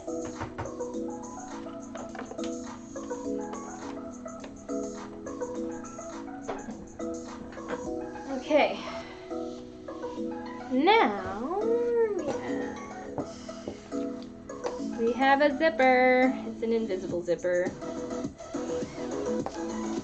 I'm always concerned when I use my serger that I'm going to cut off too much of my fabric. Like when I am making a stash. Yeah. Yeah, you just have to be conscious of where your fabric is lying underneath. And really what the overlock machine is supposed to do is just barely shave off the very edge. It's not meant to be as a secondary cutting device. You just want to shave it off so that it evens out that edge. That knife is not meant to be a cutting, like fabric cutting sort of thing. All right.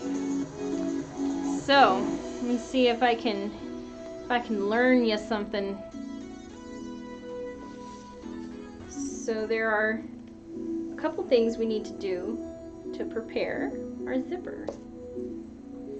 When I learned how to do this, I was so excited. In fact, I learned how to do it right the very first time when the client that I'm making this dress for first ordered from me. The dress that I made for her was the first time I properly applied a zipper with a lining, because I finally took the time to turn inside out one of my Lolita dresses that has a lining and figure out how they must have put in their zipper. And it's just like, it's a little bit of a two-step process. The first thing that you would do, because the zipper, let's see, let me see if I can illustrate this for you. You want your waist seams to match. And that is pretty okay. So as long as I keep within the parameters of the way that it's done here, this should match. For an invisible zipper, and this is an extremely long one, and I did that on purpose so that I can cut it off. You can do a bar tack where you want it to stop, usually about 7 inches below the waistline. So this is about where it's going to end. So you want to put in your zipper.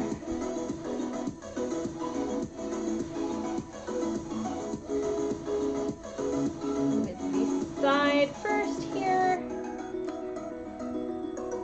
I'm gonna, since I have it pressed down, I know that this is going to be my seam, so I want the stopper to be just below that. See, and the extra here is supposed to be for being inserted into the seam. So just below the ironed line that I have is where it's going to go. I'm going to just pin it once there. I'll apply the zipper. Let's see, let's measure down the length from here.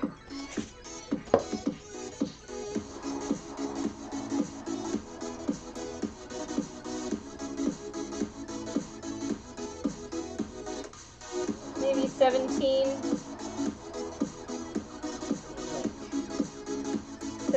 centimeters. So I'm just going to snip it right there.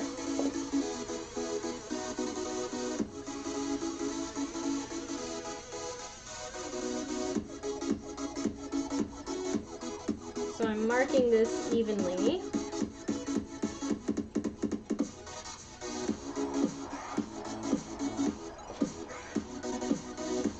Matching the notches. So this is where my zipper is going to stop. So once this is put in to both sides, there's going to be a thing where we take this and wrap it around this way to close up that seam so that this part of the zipper gets hidden inside in between the lining and the shell. It's a little bit of a puzzle, but it really makes the finish just so professional. Let's see, you should make a Lolita dress tutorial for Build-A-Bears? That would be too cute and maybe less intimidating than a full dress. I don't know, less intimidating? Because a full dress is at least something with more fabric to work with. When you're working with doll clothes basically, or even like bear stuffed clothes, stuffed animal clothes, it's a lot smaller, and manipulating that fabric is going to be a lot harder to do in my opinion. But I have done doll clothes. I'll show you, I have my doll up here that I made a little outfit for her. I love this outfit. I made it out of scraps. I think she looks adorable. I'll show you. Her name is Emily, I think. So this doll, I made this little outfit for her out of one of these patterns you get from Simplicity, but it's super detailed. I like all the little bits. And so I just had some scrap fabric lying around so I could make doll dresses. I figured I have scraps, I'll make doll clothes because those are small. It's still kind of hard to deal with though, especially the details like this. Still pretty cute. Pretty fun. Wowzers, I just noticed that I have 10 people watching me right now. Hello everybody. That is, I kind of want to say that's the most people I've had. Question mark. So I can't use my walking foot. I have to take it off and put my regular shank on there.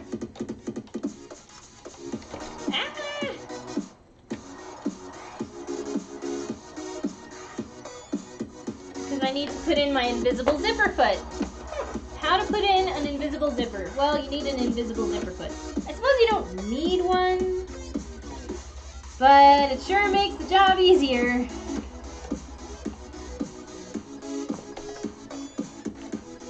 Okay. Yeah, it's a pretty doll dress. Thank you. I don't know if you were here for this, but I had like 3 other dresses, and all 3 of them sold at the convention that I was at for $15 each one. Apparently that was just enough to let people say, yeah, okay. It's a bit pricey, but I'll pay it. It's handmade. $20 I think would have been too much to ask, but 15 for some reason felt like just right. So that helps. Every little bit helps.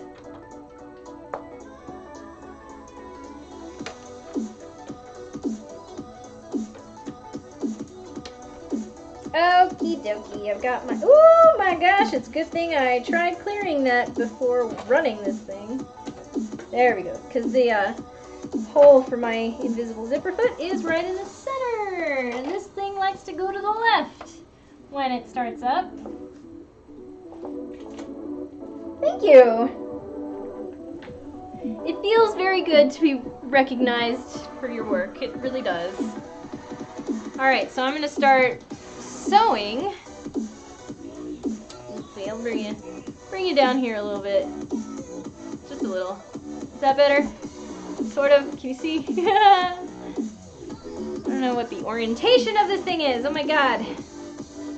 Alright, so I've got my stopper just underneath the fold line. I have this section opened on purpose because I wanted to insert the zipper. And then the zipper foot, it's an invisible zipper foot, and what it does is it rolls back the coil of the zipper itself so that you can get in right in there so that you can sew just along the line and theoretically catch the fabric just before the teeth of the zipper. So it's going to be mostly hidden. That's why it's called an invisible zipper. So it really just should look like your fabric is meeting each other at a seam. Alright, so as soon as I have my needle down, I remove this pin because I don't need it anymore. Since it's technically pinned down. I'm going to give her a little room on this thing, just in case. So I'm going to help the zipper a little bit by rolling back the coil.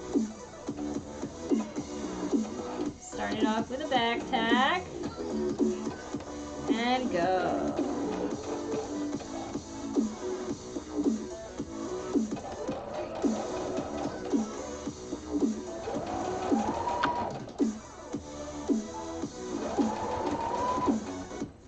Now I'm putting in the zipper before I close up the center back seam. It's just easier that way.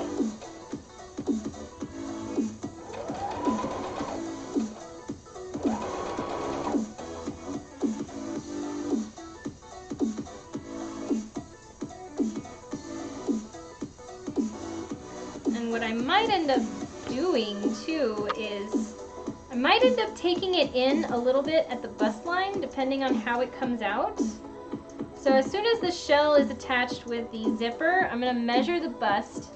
I need to make sure that the bust measures at 32 inches.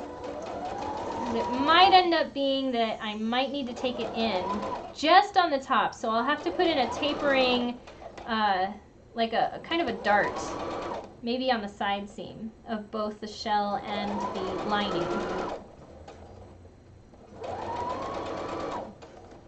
Okay. Dooby dooby doo. Dooby doo, dooby dooby doo.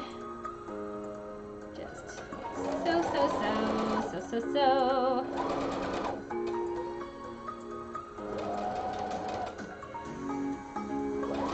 Oh, come on! Don't get caught. Don't get caught. You can do it, little fella. Come on. There we go. I have to fix that, but okay.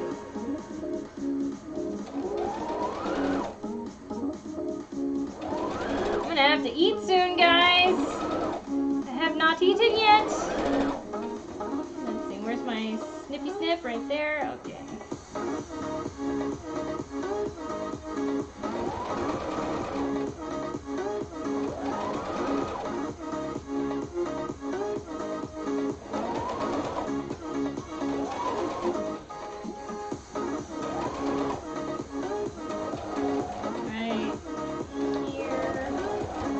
Okay, that's one side of the zipper.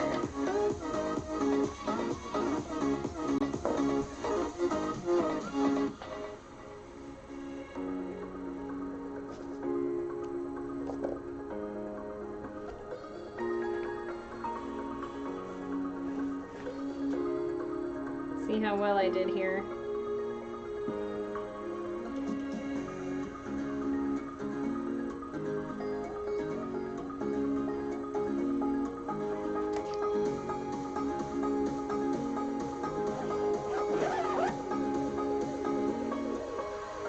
Not bad.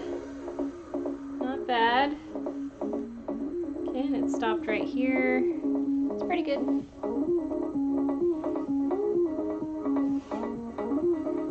Let's see, where did the... Okay, stopper's there. And always adjust that too. Okay, so now I gotta do the other side. Now the other side, I have to go in from the bottom.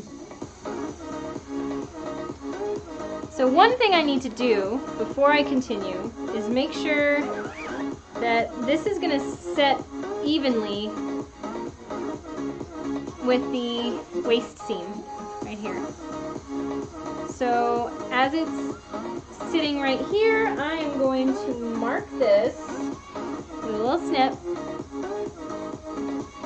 That is where my waist seam is.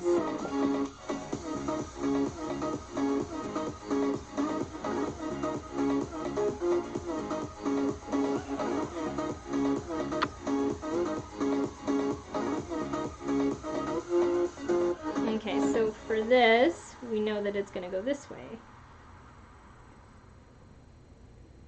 And it's going to turn back around, so where is my snip? Snippy, snippy, snip. There's my snip, and I'm matching it up so I know that this will match up with the waist on the other side. I'm just going to set it there. Then the other thing, let's match it up to where I stopped sewing. I'm going to snip it on this and match up these notches. So I have the notch on this side, going like this. There's my notch and there's my notch. So I match these up. That is where we're going to start. The rest will should fall into place. And then this is going to get a bar tack, and I get to cut it off later. The rest of it, yeah, I'm just going to worry about that later. I just want these sections to match. So we're going to go same thing.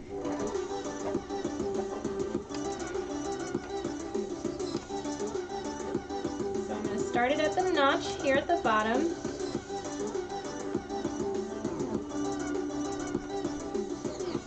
Before I set it down, I want to make sure that this is rolled back. Right there. I'm going to back tack there. Also, I don't need this pin now. Okay.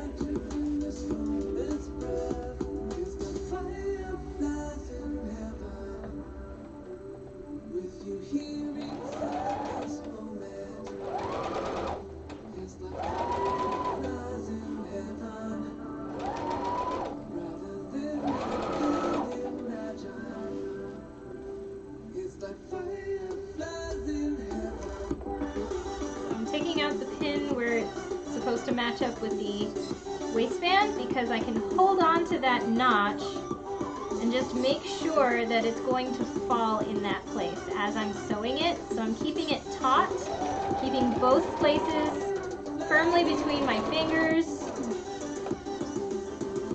making sure that that bottom piece is not getting stretched more than it has to be.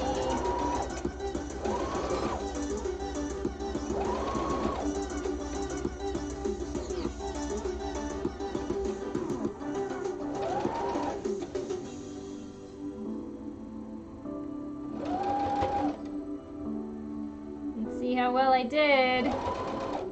Oh boy.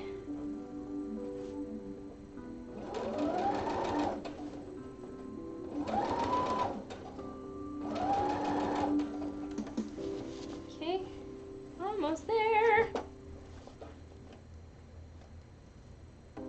Need to run, but have a wonderful stream and feel free to message me one night about the commission. Okay, I think maybe he already left, but thank you, Jack. I will do that. Thank you so much again. That makes me feel super good.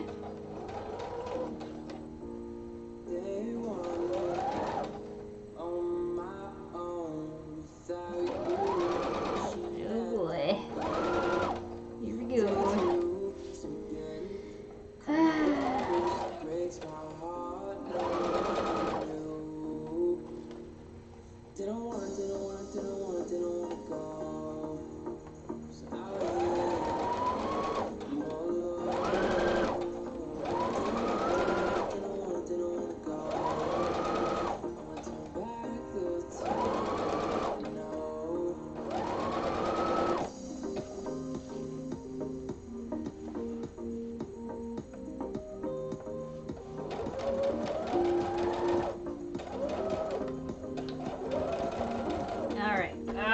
Done. It's gonna be lunchtime soon, but I just want to check to see if this came out right.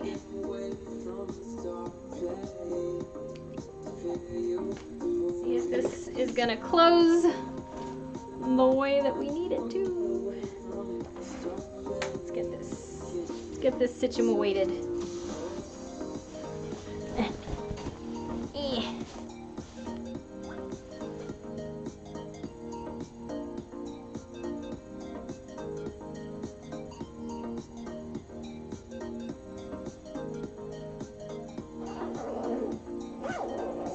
Close enough.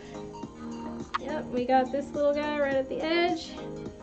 And that is closing pretty nicely. We got it matched up here. All right. What do you think? That closed up very nicely. I love invisible zippers. I know. Some people hate them because they're hard to close, but it's easier when it's on cotton.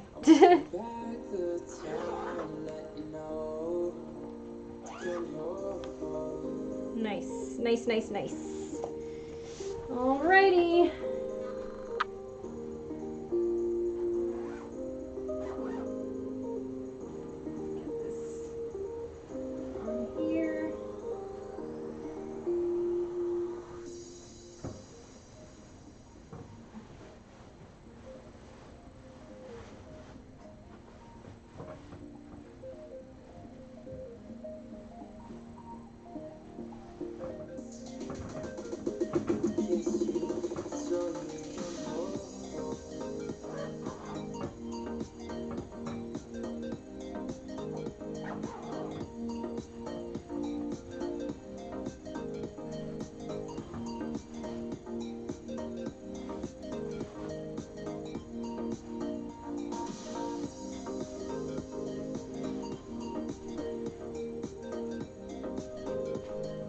What do you think, guys? I think it's pretty nice. Ta-da!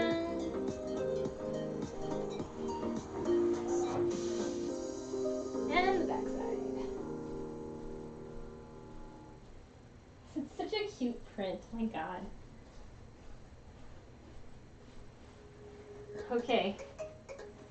So, with this, I'm gonna go take my lunch break. Usually it takes about an hour, so if you want to come back, if you don't, that's totally fine. Either way, this thing still needs to be closed up, and I'm going to show you how to finish the zipper with a lining. So how in the world do we get this in there? So I'll show you that when I come back in about an hour after I've had my lunch. So, or you can watch the rerun. That's cool too. I'll see you later. A little bit in an hour. Okay? Thank you, Eternal Snow, and welcome today. So we'll see you in a little bit. Have a good hour break from my stream. So